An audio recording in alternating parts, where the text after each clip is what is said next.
এইটো হৈছে পেটৰ ব্যায়াম। যিসকলৰ পেটৰ দীৰ্ঘদিনীয়া সমস্যা আছে, হজম খুব কম আছে, তেওঁলোকৰ কাৰণে এইটো পেটৰ ব্যায়াম। এইটো 100 বাৰ কৰিব। যিসকলৰ আছে তেওঁলোকৰ অতি সোনকালে মানে ইয়াৰ ৰিজাল্ট পাব।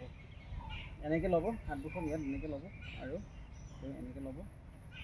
1 2 3 4 5 6 7 8 9 10 11 12 13 14 15 16 17 18 19 20 পেট কঁপিবলৈ দিব। পেট কঁপি থাকিব কিন্তু 21 22 23 24 25 26 27 28 29 30 31 32 33 34 35 36 37 38 39 40 41 42 43 44 45 46 47 48 49 50 51 52 53 54 55 56 57 58 59 60 61 62 63 64 65 66 67 68 69 70 71 72 73 74 75 76 77 77 79 80 81 82 83 84 85 86 87 88 89 90 91 92 93 94 96 95 96 97 97 98 99 100।